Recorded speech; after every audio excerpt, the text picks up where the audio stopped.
কোটা সারা প্রবাসী, কোটা সারা প্রবাসী।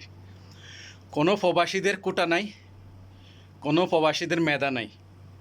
আমরা প্রবাসী, আমাদের কোনো কোটাও নাই, আমাদের কোনো মেধা নাই। কিন্তু দেশের মধ্যে একটা ছোট্ট ফ্যামিলি আছে হাজারো কষ্টের মাঝে, কিন্তু কারোর সাথে কথা বলতে পারছি না।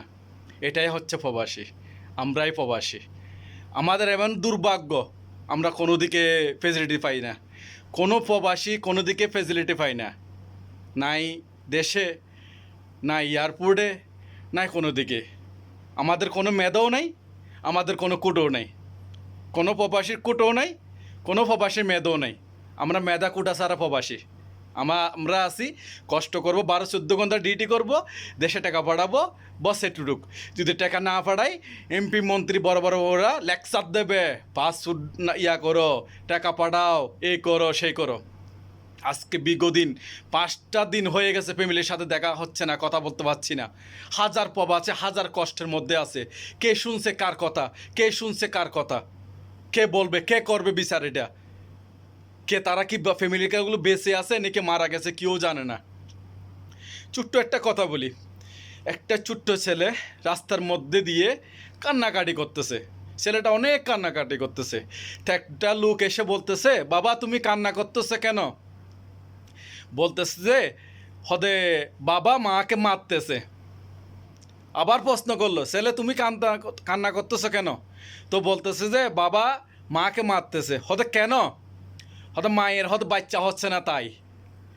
তো ও আবার প্রশ্ন করলো, সেম উত্তর দিল। তো ও বলতেছে যে তো তোমার মায়ের থেকে যদি বাচ্চা না হয়, তুমি হুতার থেকে কীভাবে হইলা? হয়তো সেই বিচার কে করে? বর্তমানে হচ্ছে আমাদের পরিচিতি এরকম। আমাদের বিচার কে করে? প্রবাসীদের বিচার কে করে? প্রবাসীদের কোনো মেধাও নেই, কোনো কুটোও নেই। কে শুনছে কার কথা? যার যার মতো করে চলতেছে, খুব সুন্দর সুখের মধ্যে আসতেছে।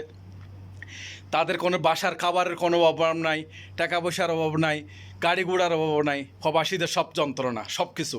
12-14 ঘন্টা ডিউটি করে, মাসকে মাস, 30 দিনে 30 দিন ডিউটি করে, 14 ঘন্টা ডিউটি করে। তাদের কোনো সুখ শান্তি বলতে কিছু নেই, চলতে পারে না। বাংলাদেশে গিয়েও চলতে পারে না, একটা প্রবাসীর হিমশিম খেয়ে যায় কষ্টের কারণে।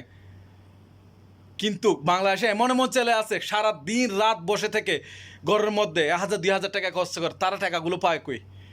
অথচ আমাদের মতো ছেলেরা এখানে পরিশ্রম করে 30 দিন ডিউটি করার পরে, কাজ করার পরে, দেশে যাওয়ার পরে 2 মাস ছুটি পাই।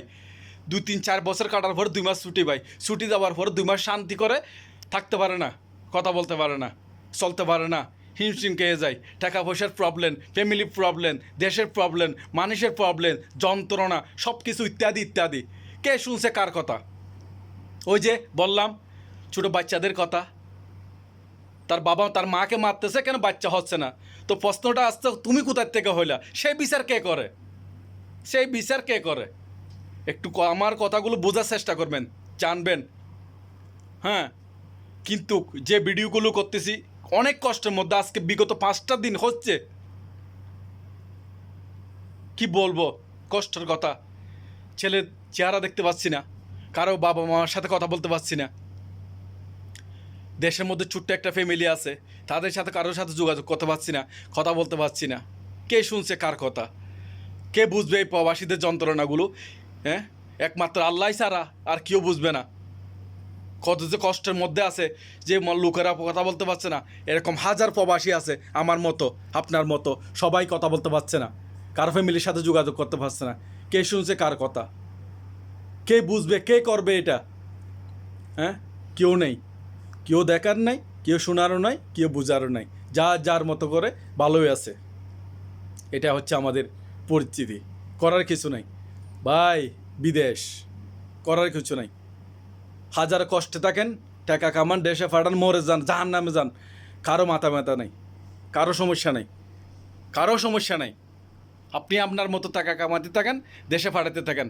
রেমিডিস যদি একটু যুদ্ধ মানে কম হয়ে যায়, তখন মন্ত্রীরা ওখানে ভাষণ দেবে, পাসপোর্ট ইয়ে করো, পাসপোর্ট দিয়ে মানে ট্রাভেল করো, টাকা না পাঠাইলে মানে বাস ঢুকাই দাও,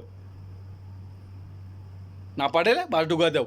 বড় বড় ললিপপ নেবেন, ললিপপ খাবেন, টাকা পাঠাও, না হলে সমস্যা আছে। তোমরা বরাবর টাকা কামাবা, এখানে 12-14 ঘন্টা বিভিন্ন মানে কি এই যে বিল্ডিং কনেকশনে যারা কাজ করে একবার এসে দেখে যাও তারা কত পরিশ্রম যে তারা এক টাকাগুলো ইনকাম করতেছে মাথার গাম পায়ে ফেলে। একটা তাবুকের প্রায় 45 কিলো একটা তাবুক, মতুরস তাবুক, 14 ঘন্টা ডিউটি, জুন জুলাইয়ের মধ্যে এখানে আসেন। ভাত খাওয়ার সময় যে হাত ধোয়ার সময় গরম পানি লাগবে না, লাগবে না, ফুটকির মধ্যে গরম পানি ডালি দেখিয়েন ফুটকি ছিঁড়ে যাবে, এমন পানি এমন গরম। আসে দেখেন, একবার কাজ করে দেখেন, প্রবাসীদের টাকা এমনি আসে না, এমনি চেয়ারা দেখে না, সেভ করে চেয়ারা ফটফটটা করে মানে দেখলে টাকা দেয় না, মাথার গাম পায়ে ফেলে বা হাজার কথা শুনতে হয়, হাজার কথা শোনার পরে টাকাগুলো ইনকাম করা হয়। কাজ মাসের তারপর টাকা পাইতে অনেক সমস্যা হয়ে যায়, যন্ত্রণার মধ্যে আছে লোকেরা।